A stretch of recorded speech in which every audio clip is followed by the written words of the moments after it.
Oh my G! Mga ka-Jomcar, sabay-sabay tayong ngumiti, tumawa, at syempre, kumilig. Yay! Episode 109 na pala ito at 6 days ago pa. Sorry talaga mga ka-Jomcar sa medyo delayed nating reaction. Pero promise, babawi po ako. Yay! Kaya kung ready na kayong kiligin, stay until the end kasi may isang eksena dito na baka mapahawak kayo sa dibdib ninyo at magsabi ng Oh my G! Papa Joms, ano ba naman yan? Grabe! Wow! Okay, Jomcar mode. On! Habang bumabiyahe sina Papa Joms at girlfriend niyang si Carla, biglang umulan, rainy weather. At sabi ni Papa Joms kay Carla, parang gusto muna nilang huminto. Alam mo, Carla? Umulan. Gusto mo tumigil tayo dyan? Sabi. Tigil saan? Diyan o. Dito, wait lang. Ito muna, kasi umulan eh. Tapos tinanong niya, alam mo ba my bebe say kung ano ang masarap kapag umuulan? Oh my G! At ang sagot ni Carla, magkape? Ano ba masarap pag nag-umulan? Kape, mainit ka. Bilisan mo. Naku po! Pero tama naman.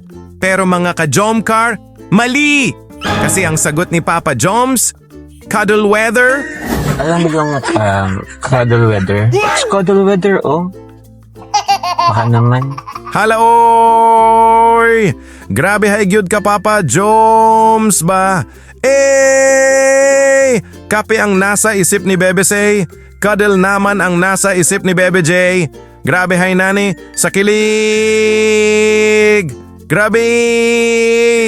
Mga ka-Jomcar, alam ko na ang iniisip ninyo. Cuddle weather sa Taiwan kaya. Oh my G! At mas nakakakilig pa dahil sasama nga raw si Carla sa Taiwan birthday travel ni Kuya Rab. Sakto sa Taiwan. Malamig dun. Sama ka. Please. Ano? O ano? Sige na, oo na. Siya? Walang bawayan yan, ha? Wow! Sige. Yehey! At October pa. At hindi lang basta travel. 3rd anniversary din ng Jomcar. Yehey!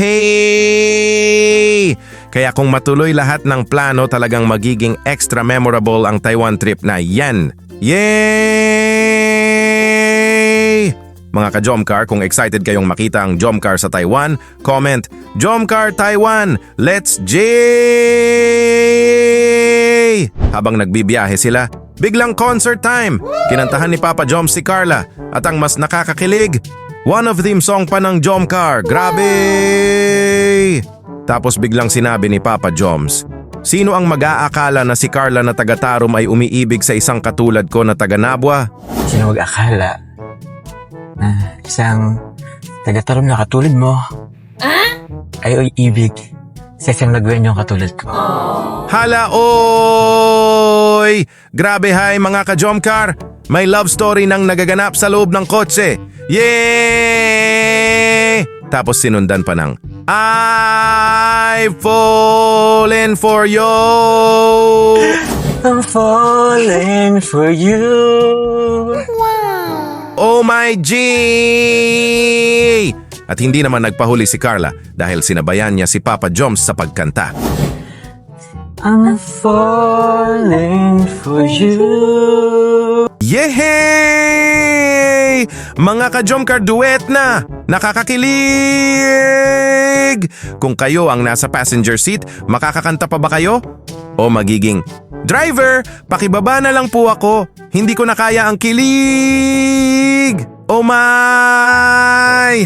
Pero teka, pagdating nila sa bahay ni Carla, nasa gate silang dalawa at nag-uusap at biglang sinabi ni Papa Joms, malapit nang matapos ang bahay. What if pagkatapos magpakasal na tayo? Hala, oy! Kaso si Carla, error 404! Naku po! Habang umiinom si Carla ng juice, Swiss! Tumalsik ang juice! Oh my G! Mga ka-Jomcar, hindi na kailangan ng water splash effect! Joke lang po! Good vibes. May sariling special effects si Carla. At sabi pa niya, ikaw kasi, basta-basta mong binanggit yan. What if pagkatapos yung bahay natin, magpakasal na tayo? Sorry. Wait lang, sorry. Kasi, para namang out of nowhere, basta-basta ka na lang nabanggit yan. Bigla-bigla ka na lang. Nabigla ka ba? Hey! Grabe, hi Bebe ba? Hindi man lang nag-warning. Carla, may importanteng announcement ako. Pakihanda ang juice. Hey! Tapos napag-usapan pa ang tungkol sa kasal. Nag-joke pa si Papa Joms na next year daw ang kasal. Oo. Para namang hindi mo inaasahan yun eh. Pabigla-bigla ka naman eh. Oo. Tsaka, alam mo naman, sa hirap ng panahon ngayon, di ba? Nakaka-pressure na nga ang lahat eh. Oo. Next year. Wait, what? Joke. Hala, oy! Grabe, hi Nani, Bebe J, let's J! Pero syempre mga ka-Jomcar, reaction lang tayo. Ang pag-aasawa ay malaking desisyon at nasa kanilang dalawa pa rin kung kailan sila magiging ready. At kung kailangan munang tapusin ni Carla ang kanyang pag-aaral, suportahan natin. Walang pressure, love and support lang. Hala, grabe ito! At pagkatapos ng juice incident, sabi ni Carla, nag-toothbrush naman ako, Bebe J! Toothbrush naman ako eh. Ha? Toothbrush naman ako. Nag-toothbrush ka?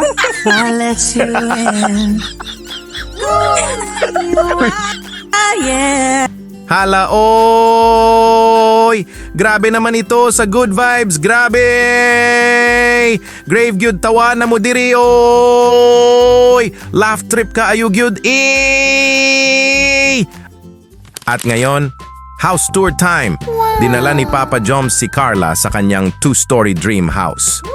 Yehey! At pagdating nila, sabi ni Carla, "Congrats, Bebe J! Sobrang ganda ng bahay mo." Tapos ang sagot ni Papa Joms, "Bahay natin ito."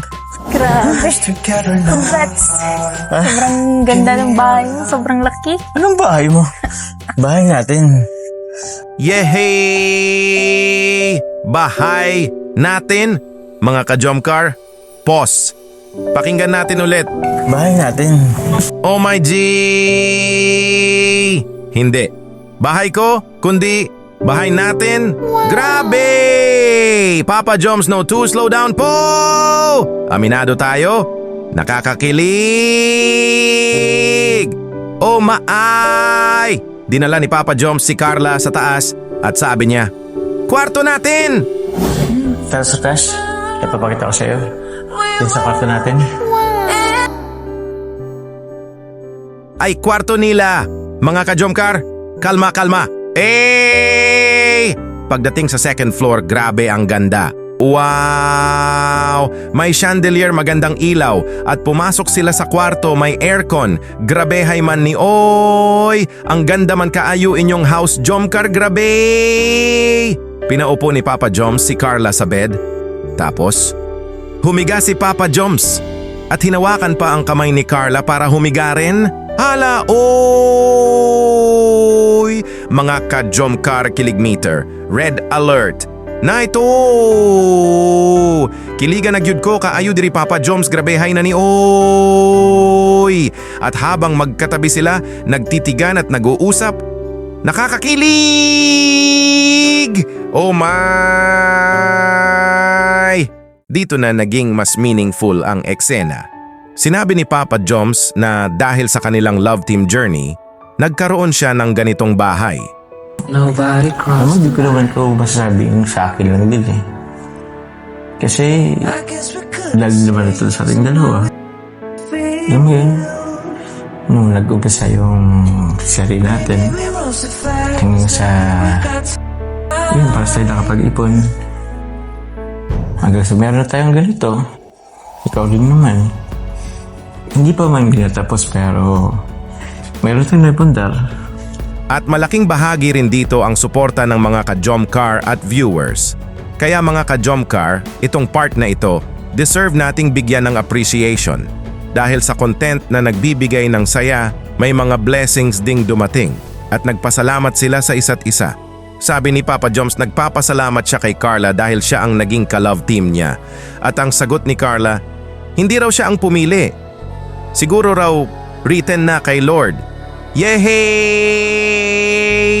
Tapos sabi ni Papa Joms, nakasulat na sa tadhana at napangiti siya.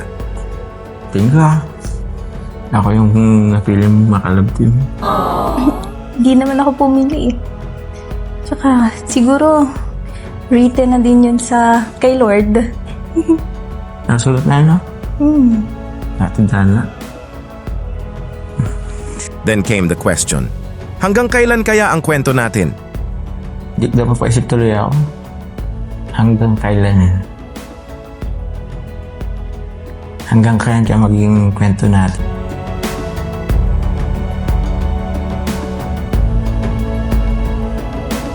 Mga ka-Jomcar, dito ako napaisip.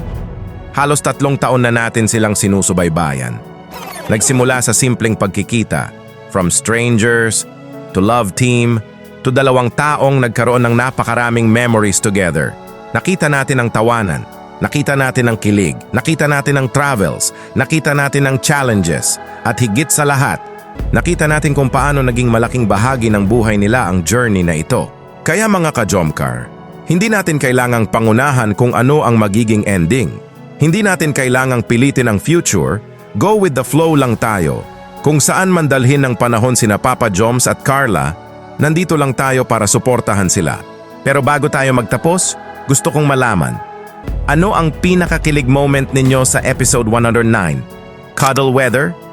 Singing moment? Juice incident? Marriage conversation? Bahay natin ito. Bedroom scene? Pili kayo at i-comment ninyo ang number. Let's G! At kung Jomcar supporter kayo, huwag kalimutang like, share at subscribe para sabay-sabay pa tayong makasubaybay sa mga susunod nilang journey.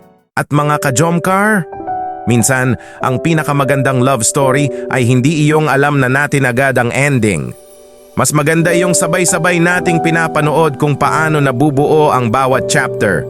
From a simple beginning to countless memories, to laughter, tears, travels, dreams, and everything in between, Jomcar has given their supporters so many moments to remember. At kung saan man sila dalhin ng buhay, sana lagi nating tandaan. Support is not about controlling their story. Support is about being happy for them, whatever chapter comes next. Kaya Papa Joms at Carla, take your time, enjoy the journey, and let life write the next chapter. At tayo namang mga ka-Jomcar, hanggang saan man umabot ang kwento, nandito lang tayo, nakangiti, nakikilig, at sumusuporta. Jomcar matatag. At kung ang tanong ay, hanggang kailan ang kwento nila? Well, abangan natin ang susunod na chapter. Yehey!